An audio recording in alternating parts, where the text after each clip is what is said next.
¿Qué pasó minutos antes del mensaje de Pedro Castillo? Disolver temporalmente el Congreso de la República. ¿Quién redactó este texto? Algo pasó. ¿Conocía el mensaje? No lo conocía porque justamente estábamos con otros ministros en el salón Quiñones. Es más, cuando se abren las puertas del despacho, eres tú quien sale. Estaba Canal 7. ¿Qué pasó en el país en ese preciso instante? Se acaba de cerrar las puertas del Congreso de la República. Se ha producido un golpe de Estado. Respetamos la Constitución y las leyes y las hacemos cumplir. Marquito, esto es para el puño, ¿verdad? Avísame, José. 3, 2, 1, al aire.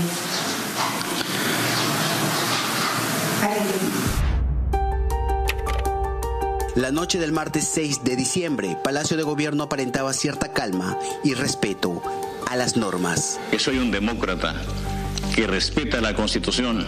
Había dado un pronunciamiento sin corbata, pero con teleprompter. Dijo que iría el miércoles al Legislativo a afrontar su tercer proceso de vacancia. En interno, Castillo le había dicho a sus ministros que el Congreso no tenía los 87 votos para vacarlo. Y él dijo, no alcanzan los votos y había la seguridad en ese momento de que los votos no se alcanzaban y así nos fuimos a dormir todos. Sin embargo, más tarde el comandante general del Ejército, Walter Córdoba, renunciaba a su cargo. Las próximas horas serían de gran incertidumbre. El miércoles 7 de diciembre a las 7 de la mañana, la entonces presidenta del Consejo de Ministros, Betsy Chávez, se habría reunido con el ahora exministro del Interior, Willy Huerta. A las 7:30 se reunió Pedro Castillo con el entonces ministro de Defensa, Gustavo Bobbio, y luego con Walter Córdoba. A las 8:40 de la mañana se difundió la carta de renuncia del comandante Walter Córdoba. A las 10 de la mañana, Luis Mendieta, jefe del gabinete técnico del expresidente Pedro Castillo, llegaba a Palacio. Mendieta dice que él tampoco sabe quién escribió el mensaje a la nación leído por Castillo. Yo tengo que decir la verdad, no lo conozco. A las 10:46 de la mañana, Betsy Chávez convoca vía chat a su gabinete. Señores ministros, apersonarse inmediatamente a PCM.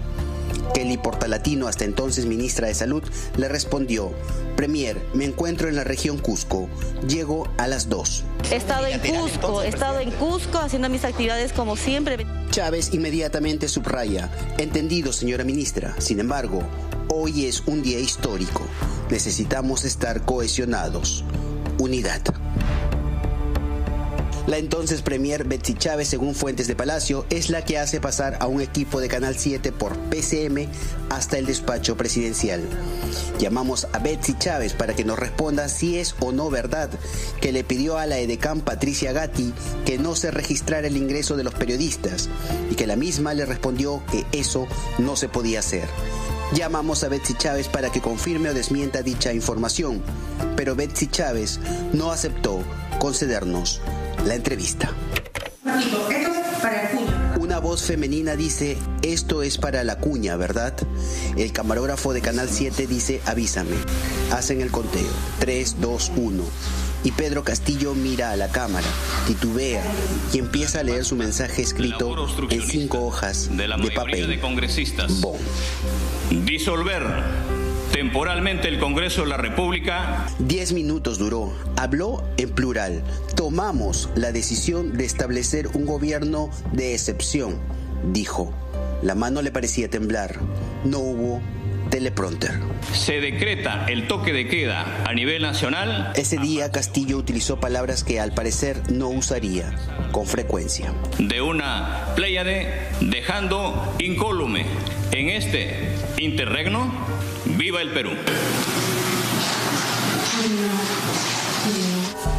Algunos ministros que han desfilado por la Fiscalía de la Nación señalan que estaban en el Salón Quiñones y al terminar el mensaje salió el equipo de Canal 7 y ellos ingresaron al despacho presidencial. Yo entro y le pregunto al presidente qué ha hecho.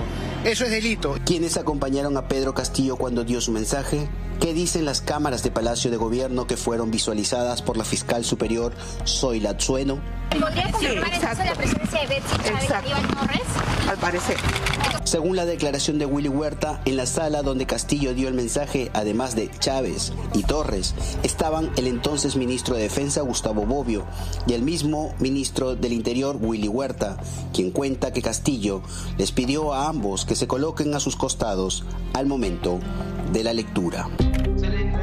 Mientras Castillo daba su mensaje en la PCM, Salatiel Marrufo, ex jefe de asesores del Ministerio de Vivienda, confesaba en el Congreso que le había entregado a Pedro Castillo 100.000 soles. Por su parte, el legislador Elías Varas intentaba distraer la sesión y decía andar preocupado por otros temas. La señora Moyano ahorita me acaba de acusar que soy un maricón. ¿Qué es eso? En esas estaban cuando de pronto los congresistas de la Comisión de Fiscalización se sobresaltaron y empezaron a ver y escuchar en el teléfono de Patricia Chirinos el mensaje de Pedro Castillo.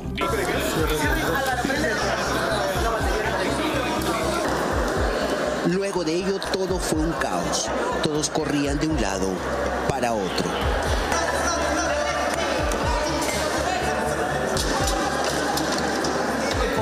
Ahorita debemos reunirnos y lo debemos vacar de una vez. El objetivo de este gobierno de Pedro Castillo, un corrupto y golpista, era cerrar el Congreso. Luego del mensaje de Castillo, los ministros de Estado empezaron a renunciar uno por uno a sus respectivas carteras. Pedro Castillo contacta con la oficina de la presidencia mexicana para avisar que se dirigía a la embajada de ese país en Lima para pedir asilo. Andrés Manuel López Obrador ya había aceptado. En la puerta de dicha embajada los transeúntes no estaban muy de acuerdo. ¡No lo apoyen! ¡No lo vayan a apoyar! Las Fuerzas Armadas y la Policía Nacional emiten un comunicado conjunto. Cualquier acto contrario al orden constitucional establecido constituye una infracción a la Constitución y genera el no acatamiento por parte de las Fuerzas Armadas y la Policía Nacional del Perú. En ese momento, sin duda, Pedro Castillo Terrones se había quedado solo, absolutamente solo. Dicen que cuando más parece firme, un castillo se derrumba de temor. A la 1:30 de la tarde, Pedro Castillo decide retirarse por la puerta trasera del Palacio de Gobierno en compañía de su familia y de Aníbal Torres. 2 horas con 45 minutos le había durado su precoz golpe de Estado. Yo no asesoré ni aconsejé esa decisión política. Yo me vengo enterando por la radio mientras me dirigía a la PCM. 3 ministros saltaron de la embarcación después del comunicado de las Fuerzas Armadas y la Policía Nacional rechazando el golpe. A la 1:37 de la tarde, Betsy Chávez presentó en un papel bond su renuncia. A esa misma hora lo hizo Willy Huerta y minutos más tarde, Gustavo Bobbio.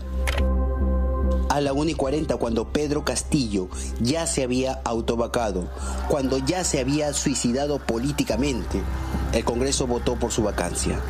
Fueron 101 votos. Algunos reían, se abrazaban, posaban pulgares arriba, otros lloraban de alegría o, en el caso de Kelly Portalatino, que se había encerrado en este baño, de tristeza. Doctora, vemos ciertas lágrimas. ¿Le ha afectado mucho esto, todo lo que ha pasado? Por supuesto, no podemos nosotros romper el orden democrático. Que se ha respetado el orden constitucional. Te dije que no había que perder la fe. ¿En qué momento se dio usted cuenta que había corrupción en el gobierno? No me he dado cuenta que había corrupción en el gobierno. ¿Usted va a ir a visitar a prisión a Pedro Castillo? Mira, no lo había pensado, tal vez puede ser, no sé, pero voy a, de acuerdo a mis tiempos de repente, no sé. Una presidenta sin bancada en estos momentos. Y eso le va a dar la oportunidad de poder conjugar con los grupos políticos, ¿no? Yo creo que el presidente Fujimori también comenzó con un grupo muy pequeño e hizo un gobierno muy exitoso, ¿no? Pero fue cooptando de esos. Sí, muy bien, muchas gracias. Se iba a México, pero terminó en España. Así se aprecia en estas imágenes. Cuando se dirigía a la Embajada de México, Castillo fue detenido y lo llevaron a la sede de la 7ª Región Policial. Hasta allí llegó la fiscal de la Nación para certificar la detención de Castillo por el delito de rebelión. Castillo solo habría pedido que dejen ir a su familia a Chota. A las 4:25, Betsy Chávez vuelve a escribir un mensaje por WhatsApp al grupo Gabinete Bicentenario. Chávez escribe lo siguiente: estimados colegas, la prensa está tratando de dejar entrever que se firmó un acta o se trató en alguna sesión, lo cual es absolutamente falso.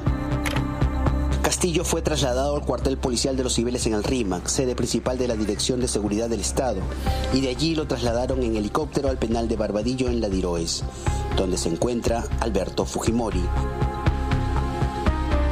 El señor representante del Ministerio Aníbal Torres, que lo acompaña como abogado y que ha anunciado que ha pasado a la clandestinidad, ha dicho que la fiscal de la Nación lo ha denunciado por formar parte de una organización criminal y perturbación a la justicia, por rebelión y otros delitos, solo, dice Torres, por oír el mensaje presidencial.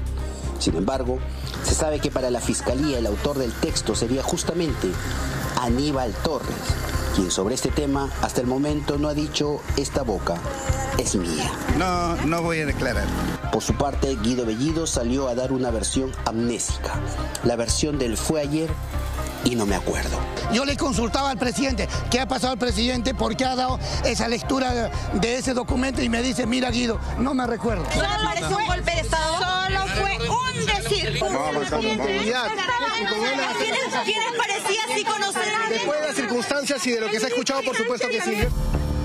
Ahora los exministros se arrepienten. Ahora nadie sabe nada. El principal involucrado, que a través de una carta ha dicho que le han obligado a sacarse una prueba, también ha optado por guardar silencio. Tiene el micro abierto, si tiene algo más que agregar. Es todo Es todo. Pedro Castillo Terrones tiene 7 días de detención preliminar. Permanecerá en esa situación inicialmente hasta el 13 de diciembre. Poco más de 16 meses estuvo en el poder. El 28 de julio de 2021 ingresó por la puerta principal y el miércoles 7 se fue, así, de golpe, por la parte de atrás.